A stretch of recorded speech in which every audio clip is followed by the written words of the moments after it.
Greetings everybody, this is Stormy with the capital Z. Welcome to another Warcraft audio commentary. This time around we are going to be covering up another 2v2. It's going to be with patch 1.28. I have patched up. I really wish I didn't. I wish I didn't. I didn't meet somebody and I didn't speak to any friend or anything as to should I patch up or not, and I don't know, I've been facing a lot of issues. I had to freaking reinstall Warcraft 3 and all. So anyways, we're just gonna speed things up a bit and introduce the players during this time. It's going to be a double undead. Alright, a double undead on Turtle Rock on Team Blue, and they will be playing up against Orc and Night Elf. Pretty standard by all of them, nothing too very special so far. The Night Elf player going for KOTG. Okay, there is something special. Completely missed that one out. We have been seeing KOTG since some time. It's a pretty great hero once it comes to 2v2s for hero trapping, for sniping and stuff like that. Or player dropping a Voodoo Lounge towards the outer end of his and his allies' base. It's a pretty nice spot to drop that building. Gives you extra vision, map control. Pretty solid place, I guess. This undead player is going for double crypt. He's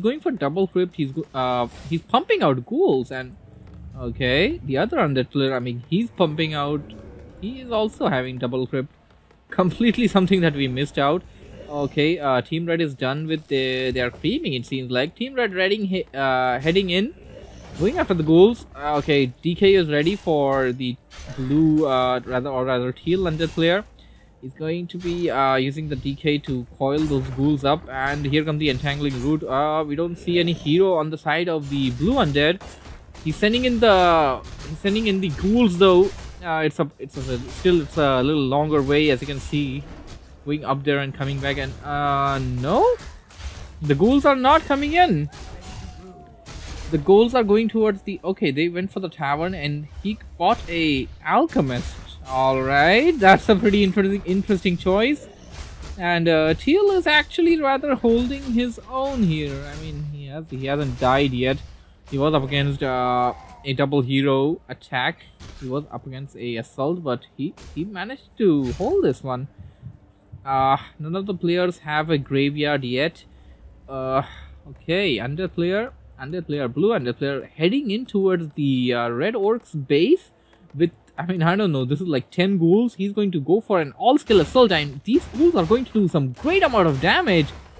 Only now sending in the workers into the burrows. He's going to do some burrow micromanagement. And the alchemist now pounding over the burrow. He's going to repair it at the same time. He's not attacking the peons. He's using heal. Oh, nice. I like that. He's using that healing spell for the wisp, that AoE heal. Pretty solid so far. BM is down to, oh my god, he's down to 30. Oh, he goes down. Nicely done there by Team Blue. I mean, this is a nice little rush strategy. Pumping ghouls with double crypt and rushing towards your enemy with everything you got, and getting a alchemist. Alchemist is kind of the key in this type of a build, since the alchemist has AoE healing with that healing spray spell, and it's going to be key for this attack. This assault is going pretty well so far. Towers being dropped by the orc player, but the towers doesn't seem like the towers are going to come up. Night Elf player pulling in a few huntresses, and after killing the units, Night Elf players KOTG reaching level 2. Blade Master now is out of the altar, is revived, and we can see a lot of ghouls dying. The economy of the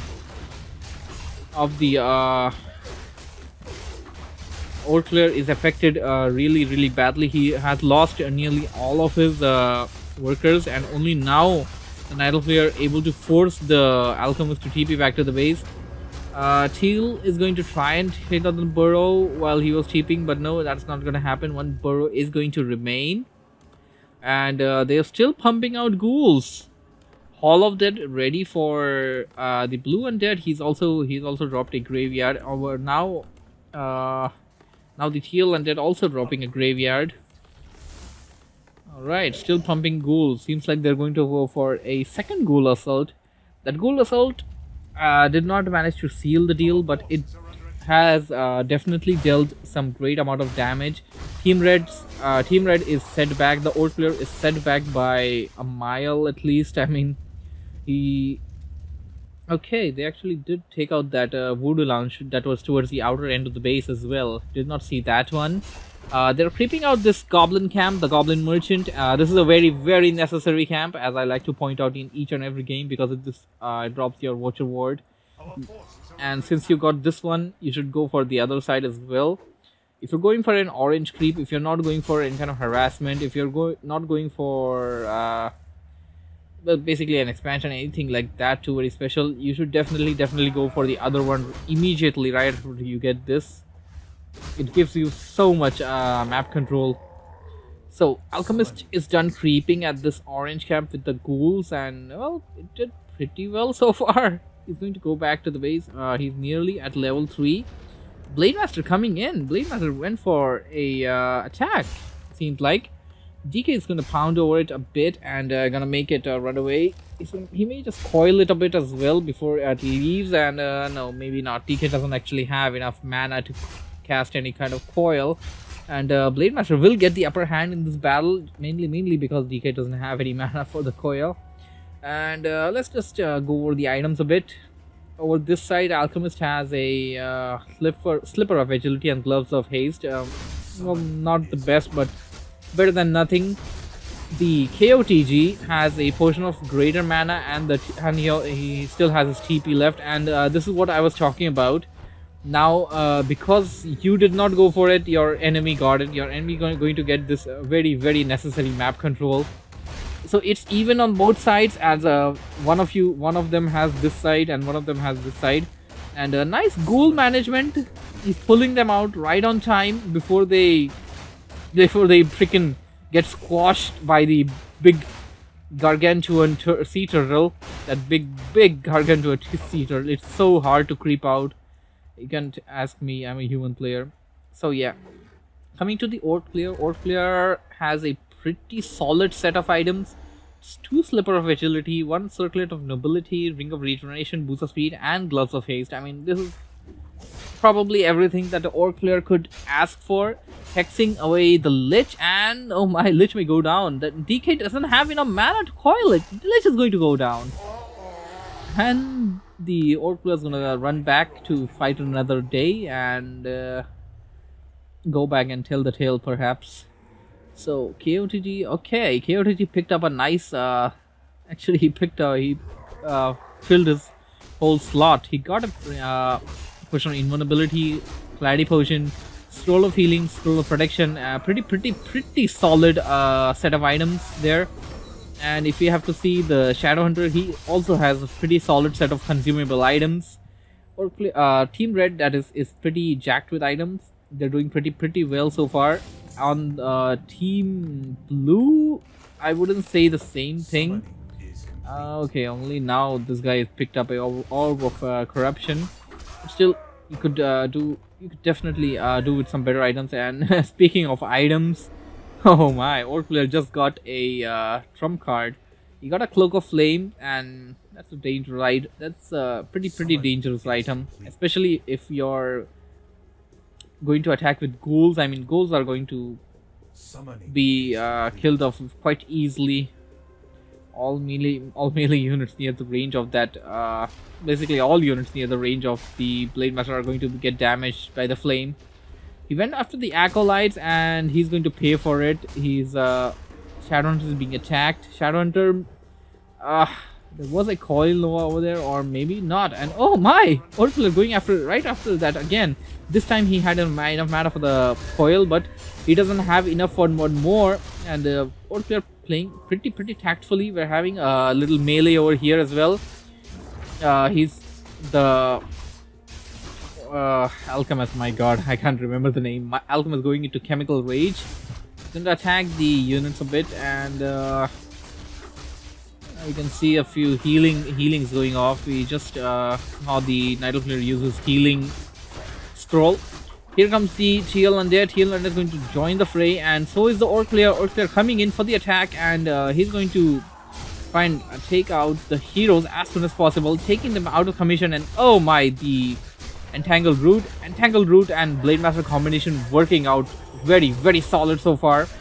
He's going to go after the alchemist now, and Team Red is looking pretty strong, despite of Team Blue having a rather bigger army composition at this point. All of the heroes are alive for them, and maybe I spoke too soon. KOTG may die, and using the potion of invulnerability right in the nick of time, entangling the other hero as well, and the other hero is going to use the TP. He's on TP back. Oh no, he doesn't want to go there. Why would you do that? I don't know why would you do that. I mean, why would you be near a lich that has enough mana to basically nova you to death? So he lost the lich, and Orc player getting a TC. We've been seeing this since a while. That is the Blade Master, Shadowhunter, and TC. The combination does very good, and he passed over the item, the cloak of. Did I hear that right? So the cloak of flames have been passed on to the TC, Torrent Chieftain, and Undead player is going for Frostworms, and oh my, Frostworms are going to do some great amount of damage. Let's just go over the food count. Both Undead player are near 30 to 40 food, nothing too very special. If you have to cover up the Orc players and the Night Owl player, they are also pretty even, not too very far or not too very close either. And they're going to attack this red camp. Team Red has attacked both of the red camps, and they're going to get that really good item from both of the sides. They got the cloak of flame, and they also got the Helm of Valor. This gives strength and agility +4. So the Blade Master is jacked at this point. It literally has everything it could ask for. And now you can see the number of creeps on this map basically is going to be, I don't know, I guess we have like 4 creep camps left. 1, 2, 3, 4, 5. Okay, that's 5. 5 creep camps are left only on this map. And seems like the Undead, Team Undead is going for that red camp now, but they're gonna find out that no, it's already been crept, and he's gonna back out.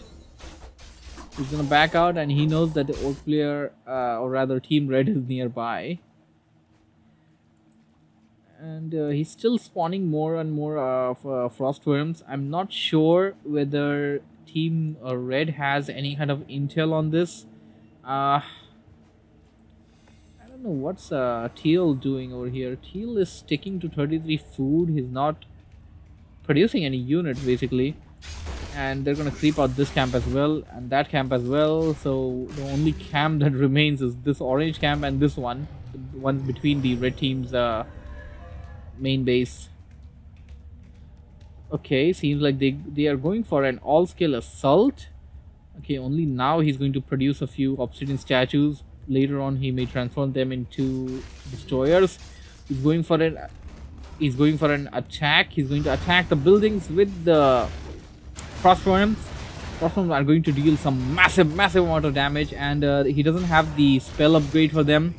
And oh my, here comes the Frostworms. Oh no, oh my, just look at the damage. Look at the damage they're doing. That's like they're gonna snipe them down, and it's gonna be crazy. And just heard a lich go down. One of the players lost their lich, and he's still right off the tail of that Shadowhunter. Shadowhunter now forced to use a TP. Blade Master is down. Oh my, this is seriously bad for Team Red. Team Red back to, I believe he TP'd to his ally's base, and the number of Frostworms can easily kill off this army, but he is forced to use the TP because of the hero being targeted down. Props to Team Red for managing to defend against this kind of a push. I mean, fighting against 5 Frostworms isn't the easiest thing to do with a double Undead combination. Game going pretty well so far. I'm not exactly sure whether Alchemist would be the best choice. I guess they chose Alchemist. Mainly because of the rush they went for at the very start of the game, which I wouldn't say failed. It did a lot of damage, but it did not seal the deal. So they're stuck with it, kind of. Because a DK at this point would have been so much better. The double DK combination, the Coil Nova, and it is deadly. It is super deadly. Nuking down your enemy 2v2 and each time you're against 2v2 Undead. I mean, it is so deadly, the double DK combination. So now the Team Blue heading towards the Orc base once again, and seems like Team Red is going towards their base as well. And oh my, one Frostworm has been hexed. It's going to be, oh my, it's going to be annihilated. Everything's attacking, even the Blade Master and the Orb of Lightning coming into play. Purge. I mean, it got purged twice. Attack rate of the Blade Master, sorry, is crazy. The attack rate has attack rate is all that managed to kill it. And oh my, just look at the number of these archers. The archers are going to be instrumental in this push. And Undead players going after the TC, rather weird choice. They would be rather want to going after the Shadowhunter, but no, they did manage to kill it off. They're still on the tail of the Orc player running for dear life. He definitely wants to take out that Shadowhunter out of commission. Shadowhunter has the Nitro player's Staff of Preservation. I mean, it's a pretty solid item. As if you had enough staff, that is. He passed it away towards the Blade Master and now used it to staff it back to his main. His main? Where's the Shadowhunter? Oh, there he is. So they're gonna be inside the base basically, and I'm just gonna turn off this ringtone basically. It's kind of bothering me a bit. So Undead player is right outside the Earth player's base, and Team Red isn't gonna give up this fight easily. They're gonna be right behind the tail, and something I just wanted to actually check. Team Blue doesn't have a second hero. Team Blue didn't go for a second hero, and oh my, look at the number of these Frostworms. The Frostworms, I guess he just tried to pull them out, and he did a pretty great job while doing so. He managed to scatter the army a bit, and the Undead player, Teal Undead, is attacking the expansion point.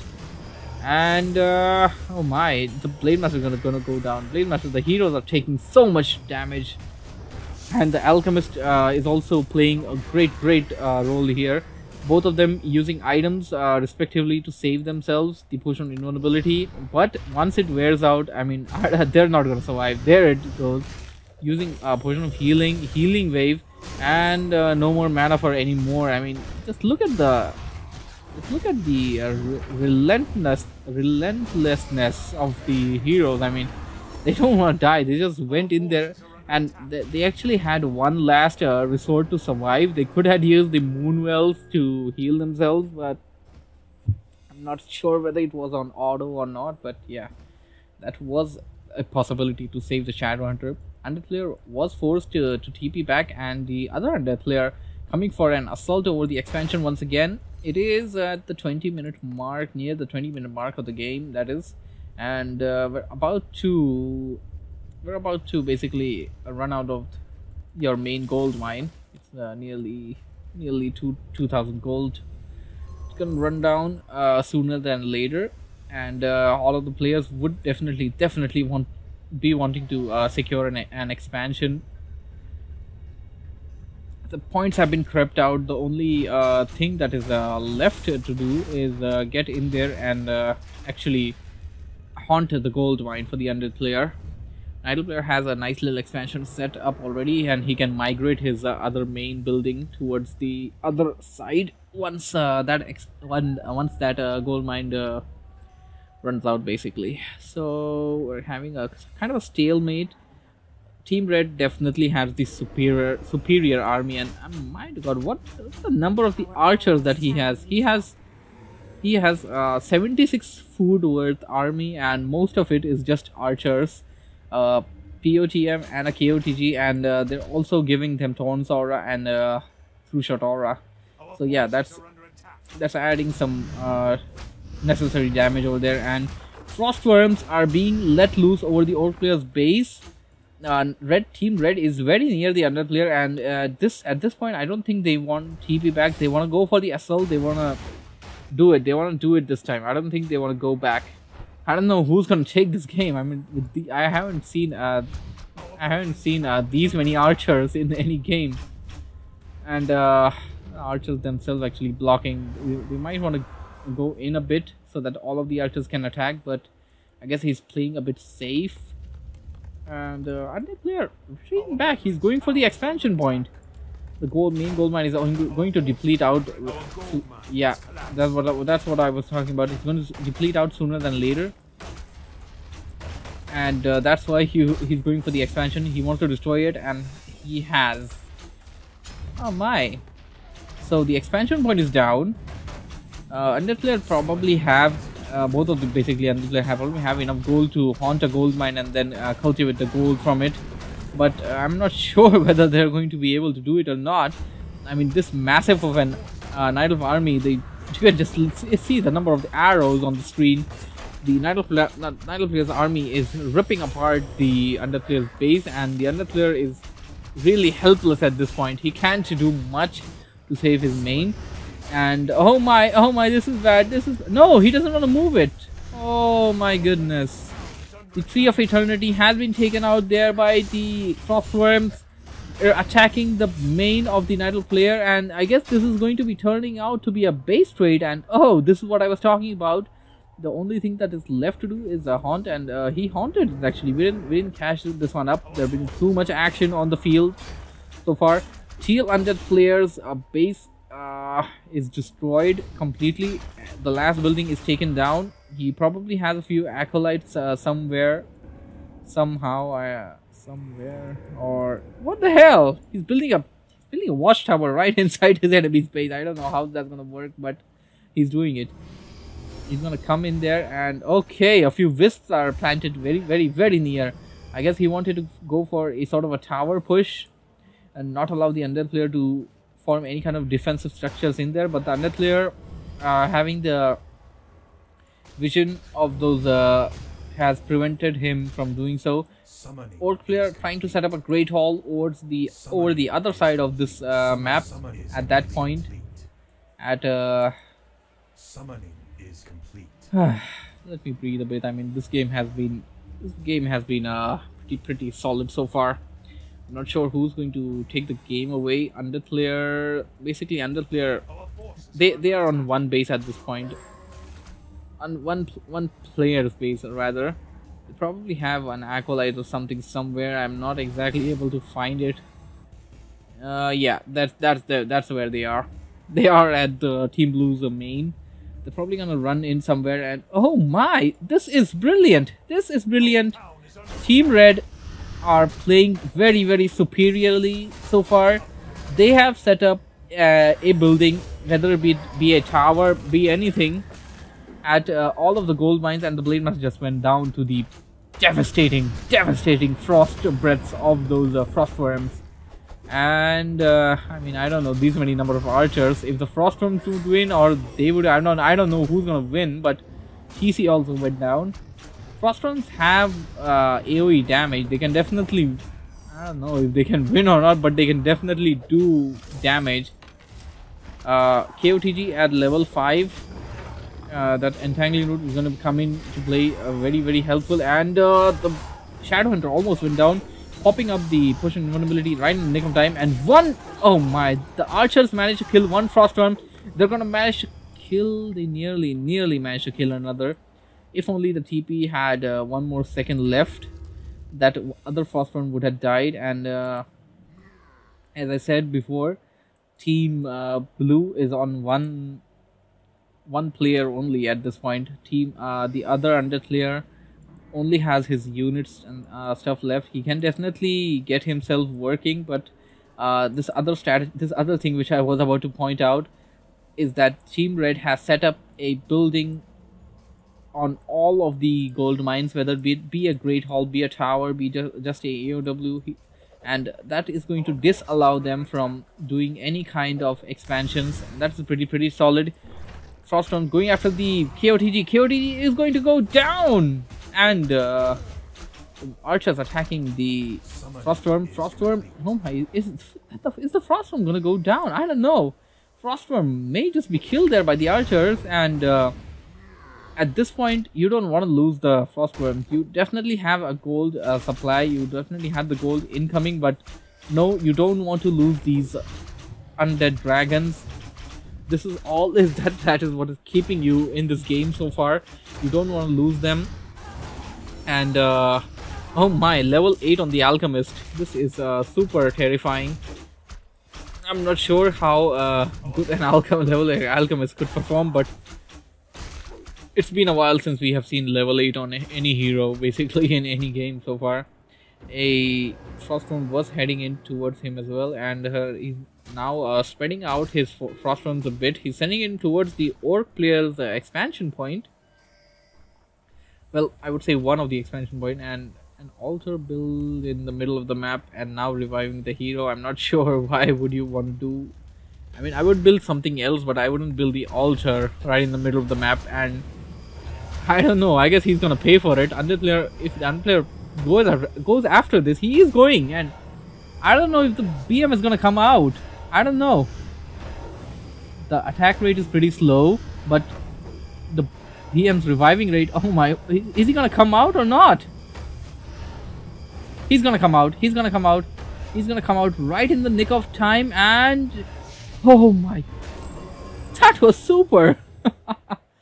That was amazing, really. The Blade Master came out of that altar right, like at the exact last second. More lucky BM. That was super. Definitely worth a replay in the near future. I'm gonna go over that later on somewhere. And Alchemist is okay. That's the Alchemist final ability. It kills a unit and converts it into gold. Yeah, I was trying to figure out what that noise was, because I'm not exactly very familiar with the Alchemist hero, to be fairly honest. It has what, the healing spray, then it has chemical rage, and I don't know what the third ability is. I don't exactly remember. And his main, that is the ultimate ability, that you get after level 6, is killing a unit and converting it into gold. Yeah, that's his final ability. So, having sort of a stalemate right now. Both players are, well, basically the Team Red is doing far better than Team Blue. Team Blue is still sitting on one base, as the Teal Undead player has not managed to get himself a gold mine as of yet. The gold is being supplied to Team Blue only by one gold mine, and that too is only 7 gold per second because of the low upkeep. And because he's producing Frostworms, I mean, he may get to high upkeep sooner than later, and well, he definitely doesn't want to get to high upkeep. I guess that's why he hasn't been producing more than 5 Frostworms at once. Frostworms coming into play once again, attacking the Orc player's expansion. They're gonna try and take out this one, and I guess this one may go down. Nidal player coming to the aid, and at this point he has fewer number of archers compared to what he had earlier. I'm not sure whether they'll be capable enough to actually take out those many Frostworms. The Frostworms dealing AoE damage, I mean, they can tear apart the archers, if you ask me. Now going after the Orc player's expansion, and this expansion is going to go down. Orc player is having no income at this point, and you just heard one more frosty Frostworm being produced. That's 1, 2, 3, 4, 5, 6 Frostworms for Team Blue, and this is all. I mean, this is all they got. I mean, Frostworms is all they got. The Frostworms are all that is keeping them alive so far. Going after the workers and converting one of them into 60 gold. You don't have income, but you have an alchemist, and oh, that's what you don't want. That's what you definitely don't want. That the Frostworm being killed. They're pretty solid units, and where's the DK? There is no DK. There is no DK. So that's what the Undead player has been missing so far. Normally frost worms are so devastating, but without the DK in this battle, without the DK being there at all, I mean, you should definitely want to put up an altar for TL Undead. Maybe contribute some gold, put up the altar and revive back the DK, because DK is a very, very necessary hero for the Undead player. Having a sort of a stalemate once again. They're going for creeping. I don't know why would you want to go for creeping at this point. The Lich will get to level 5, I guess, but creeping isn't going to be all that useful at this point. I guess that'll give you some gold. Yeah, that's what you would definitely be getting. I'm not sure whether he'll tavern back the hero or not, but they definitely need the DK. I mean, without the DK, there is no regeneration. Without the Unholy Aura, there's no Death Coil, there's no constant healing. The Undead player, I mean, the DK is so necessary for an Undead player. He does have an Obsidian statue to heal up, to recover the mana, but it's not going to be as effective as the DK. And this Watch Award belongs to Team Red. No, Team Blue, sorry. This Watcher... Wait a second. I need to check this one. No, this Watch Award belonged to Team Red. So Team Red basically had that vision. They know it. They know that that Watch Award belongs to Team Red because they didn't creep it out, and that's what that camp spawns down.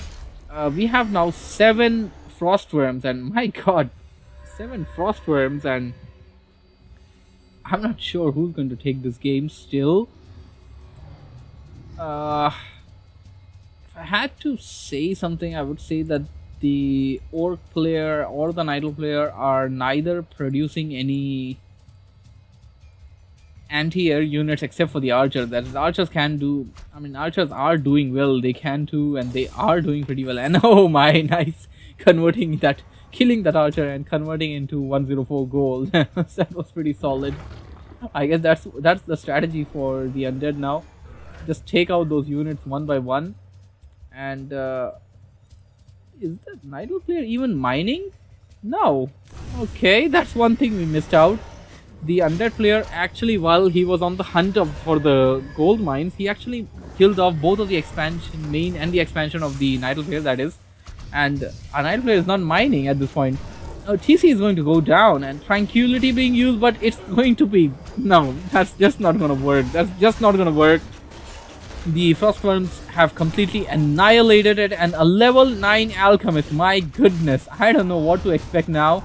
The Archers are going down, and we still have 4 Frostworms yet. POTM being killed, and this is GG. This is GG. That's it. I don't see... Yeah. One player already left the game, and what the hell? That was... I don't know who... Okay, that was Team Red. That was one from Team Red, and one player already left the game, and that's it. This is GG. There is absolutely no way Team Red is going to win now. Despite of having no income on one side of your army, you still managed to come back from it, and that was super. That was great. That was really, really great. Alchemist and the 3 Frostworms are going to deal some devastating amount of damage, and I don't know, is this gonna turn out to be a sort of a base race? He's gonna use healing. He's gonna use that healing spray over those. Game still going on. I mean, this Orc player is rather persistent. Muffy doesn't want to leave the game yet. I mean, already all that he basically has is just okay. He has 2 heroes. He has his Thorn Chieftain. He has his Blade Master, but the Blade Master, it's not level 6 or something. And the gold mine, oh my, the expansion gold mine is now going to deplete. And he got 4, I believe he built 1 more, and he's still building. Oh my, this is dangerous. This is so seriously dangerous. Here comes the Blade Master, and Blade Master is going to be, he's gonna be pinned down. He's already down to 50% hit points. He's attacking the Lich. Storm being used, and despite of having the superior items and all that stuff, Undead players, Team Undead is winning this. Shadowhunter is back. Shadowhunter is back from the altar, and it's gonna die. That's it. It's gonna die once again. Blade Master coming back once again, going after the Lich. Lich went down, but Blade Master reaching level 6, and he's gonna back out a bit and once again attack. I believe he's just gonna stay there. He doesn't have enough. He doesn't have enough health to attack. He can't risk losing the Blade Master, even if he has any kind of chance of surviving. This is GG. I'm calling this game. That's it. This is GG. Ring the bell. Yeah, that's it. Well, that was a pretty great game. Hope you guys enjoyed it. Thank you for watching. Thank you for listening. Say subscribe, hit the notification button, hit the like button if you liked it, and share it on your social media. Let the whole world know that MrStormyZ is back.